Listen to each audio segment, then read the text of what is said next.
I got married to my wife 5 years ago. For both of us, it was our second marriage. I don't have kids from my first marriage, but my wife has a daughter. When I first met my wife, my stepdaughter was 16. Even though I don't have any kids of my own, I understand that teenagers are moody and independent. I didn't expect her to warm up to me right away.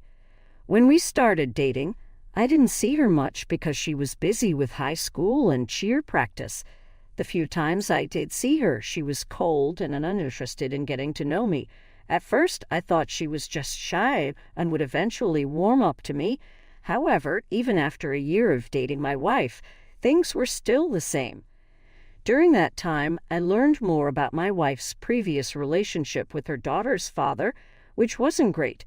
He cheated on my wife multiple times before she left him. My wife didn't tell her daughter about the details because she was young, and it wasn't appropriate. Naturally, my stepdaughter adored her father and didn't understand the situation, leading to anger towards her mother for the divorce. My wife had sole custody because her ex moved abroad and didn't want to be part of his daughter's life. My stepdaughter, around 8 at the time, blamed her mother for the separation. Her father had visitation rights but rarely showed up, worsening the relationship between my wife and her daughter. They had regular fights, and my stepdaughter threatened to run away from home. I found out about all this in the first year of dating, so I went easy on her. She wasn't ready for another father figure.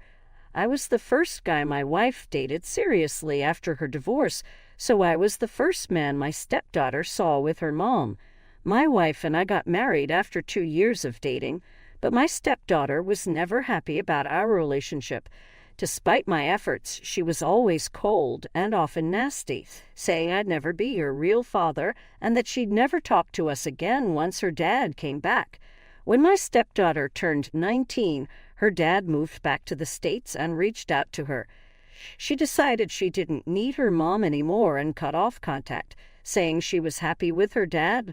My wife and I didn't take her seriously at first, thinking her dad would disappoint her again. However, we lost almost all contact with her for a year. My wife tried reaching out multiple times, but my stepdaughter wouldn't respond. We even drove to her college, but she refused to see us. My wife was heartbroken and even tried talking to her ex, but he brushed us off. We were at a dead end and things seemed hopeless. Then my stepdaughter called to say she was engaged and dropping out of college to support her boyfriend while he builds his business. This was quite shocking. Despite her bratty behavior, she had always been a great student, earned a full scholarship to college, and dreamed of becoming an architect. The engagement was even wilder to me than her dropping out. My wife tried her best to convince her to rethink her decision. She managed to get her to come home with the guy at least once. When we met him, we were taken aback. He was arrogant and rude, and his business plan seemed foolish to me. I couldn't understand what she saw in him. After dinner, my wife asked to speak to my stepdaughter in private, so I took her fiancé out to the garage for some beers.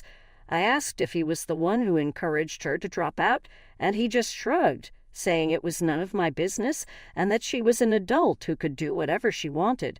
He also pointed out that I wasn't paying for her education. It was a snarky response to a reasonable question, but I let it go. We had barely spent half an hour together when my stepdaughter barged in, saying they were leaving, and it was a mistake to come home. They left before I had a chance to say anything. I rushed at my wife, who was very upset. Like any rational parent, she had tried to talk to her daughter about taking some time to think before making such drastic decisions for a guy she had known for hardly a year. My stepdaughter lashed out, saying horrible things like my wife had no right to speak since she didn't pay for her tuition. As I mentioned, she had a full scholarship and had no idea what a good wife should be like. This deeply hurt my wife, who had been a victim of abuse. After that incident, we decided to cut off contact until she apologized, though we knew that was expecting a lot. My wife remained hopeful for a reconciliation, and I supported her, even though I wasn't very optimistic. But no one could foresee what was coming. 6 months ago, my worst nightmare came true. It was a cold day, and we had been receiving a lot of snow. My wife was driving back from work, and the roads were very dangerous. It still feels like a bad dream as I write this. Her car skidded on an icy turn and crashed into another vehicle. She died on impact. The devastation I felt cannot be described in words. She was, and always will be, the love of my life. I still cannot imagine spending my life without her. I miss her every single day. After the initial shock, I realized I had to break the news to my stepdaughter. I couldn't imagine doing it over text, so I called her again and again, but she wouldn't pick up. I texted her saying it was an emergency about her mom, and even then, she didn't respond. So I did the only thing I could think of. I reached out to my wife's ex-husband. I told him what happened and asked him to make her call me back immediately. Sure enough, she called me within half an hour. I broke the news, and there was just silence on the other end. I was terrified, but after a few moments, she said she was on her way home. She attended the cremation and memorial, but hardly spoke to me. Before leaving, she told me I was no one to her now, that her mother was gone, and asked me not to contact her again. I foolishly thought this tragic event might bring us closer. My wife left some of her savings to her daughter, but left the house to me. I didn't know I would be getting the house until our lawyer told me. I asked her to inform my stepdaughter since any communication from me wasn't welcome. I heard she reacted angrily and said some unkind things about her mom. It baffles me how someone so young can be so full of anger, but it's not my business. It's been about 8 months since my wife passed, and I'm still getting used to life without her. I decided to turn our house into an Airbnb. It's a beautiful property, decorated by her, but I've only recently started to get back to normal. I haven't had any contact with my stepdaughter since, and I expected never to see or hear from her again. So imagine my surprise when I opened the door yesterday and saw her standing there. It was Sunday, and I was having a lazy day by myself. I wasn't expecting anyone, let alone her. It took me a moment to get over the shock. She looked quite different with bright red hair, cut short, a big change from the long, curly blonde hair I'd always known. I invited her in, and we sat in the living room. After an uncomfortable silence, I realized she wasn't going to say anything, so I started some small talk, but she only gave one-word replies. Finally, I asked her why she was there and mentioned that if she was looking for any of her things, she wouldn't find them because I had gotten rid of everything after my wife passed away. When my stepdaughter first moved out, she took almost everything worth taking and told us to throw away the rest. My wife couldn't bring herself to do it, but after she was gone, all that stuff annoyed me, so I donated what I could and threw away the rest. She said she didn't care about any of that and was here for a different reason. She needed a place to live because she had divorced her husband and her dad had moved out of his old place and wouldn't pick up her calls anymore. She didn't know where he was or how to reach him, apparently because he was dating someone much younger now. This was a lot to take in. The last time I saw her was when my wife passed away, and it seemed like she and her husband were still together. I didn't even know she had gotten married, let alone divorced. I asked her when it all happened, and she said they had gotten married in Vegas before her mom passed away. She'd filed for divorce and moved out because she fell out of love with him and was seeing someone else. I was baffled. Before I could say anything, she said that whatever was happening in her life was her business and she didn't need my advice. She wanted a civil relationship and asked to move in as soon as possible since she had to leave her friend's place. I told her it became my business when she demanded to live in my house with some random guy. I lost my temper at her attitude and said she should live with her new boyfriend since she preferred that, even though her mom wanted us to be a family. This triggered her, and she angrily accused me of emotionally abusing her and behaving like her dad, who refused to talk to her or offer a place to stay. That's when it clicked. She wasn't here to build a relationship because she had nowhere else to go after her dad abandoned her again. My wife and I had warned her not to trust him, but she was too arrogant to listen. told her she should have seen it coming from a man who caused her mom so much grief. She said she thought her mom made up those stories to make her like me. I reminded her that she didn't have to see me as her dad or even like me, but that didn't change the truth about her father. However, I realized there was no point in revisiting the past. I told her I wasn't comfortable with her and her husband living in the house, but would let her stay for a few months if they paid rent and stayed in the basement. I gave her a week to decide. She became enraged, saying this was her mother's house and I had no right to deny her. Second update. It's been a crazy week. After writing my last update, I contacted my stepdaughter to ask if she had made her decision. She angrily told me she would never pay rent for living in her own house and didn't care that I'm the owner because she believed I manipulated her mom into leaving the house to me.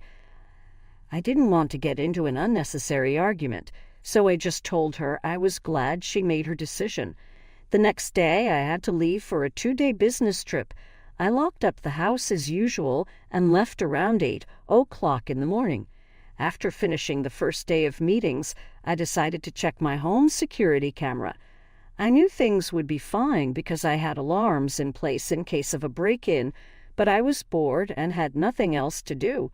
Guess what I saw? Around noon, my stepdaughter and her new boyfriend entered the house with a couple of suitcases. They went back and forth, bringing in more stuff. I was baffled. I'll admit the passcode wasn't very strong. It's my wedding anniversary, but we live in a very safe neighborhood and almost never have break-ins. I didn't know what to do at first. I was so angry at her audacity that I thought of calling the police. Then I decided it might be better to call her first and talk it over, but she had blocked me, and I didn't have her boyfriend's number. I called the home phone, but no one answered, as expected. I considered asking a neighbor to check in, but decided against it because I didn't want to bother anyone. I tried her phone one last time, but it didn't work. The more I thought about it, the angrier I got, so I did the only thing I could think of. I called the police. I also spoke with my boss to let him know I might be late to the next day's meetings and explained the situation a bit. Thankfully, he was reasonable and told me it was all right. I checked out of my hotel and drove home.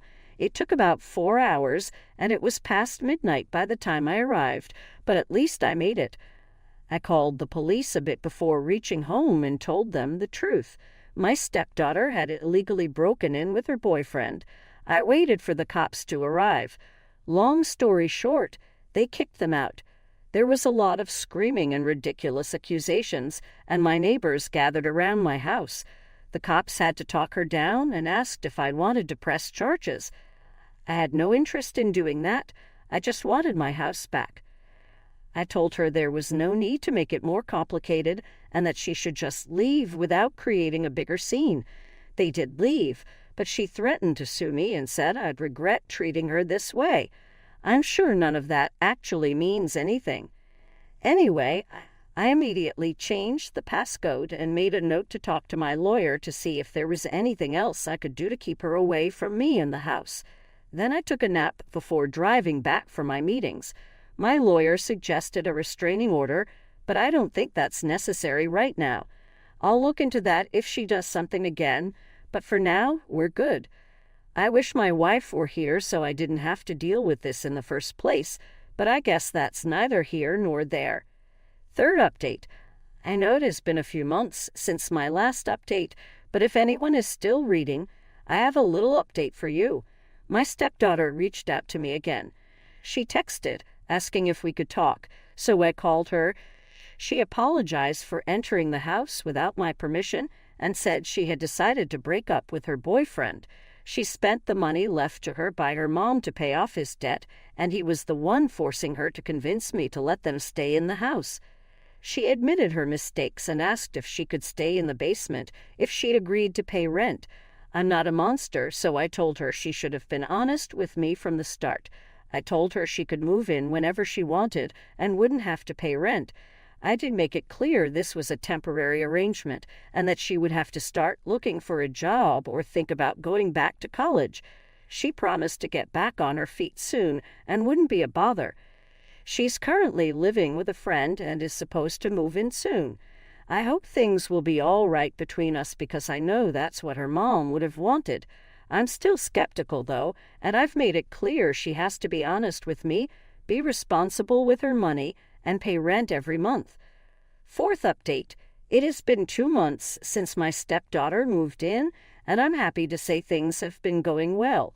Things are still a little awkward between us, but at least it's cordial instead of tense. It gives me a lot of peace to think this is what my wife would have wanted. The kid has also been excellent with paying rent on time and is even thinking of going back to college to finish her degree. I'm happy to see her doing well.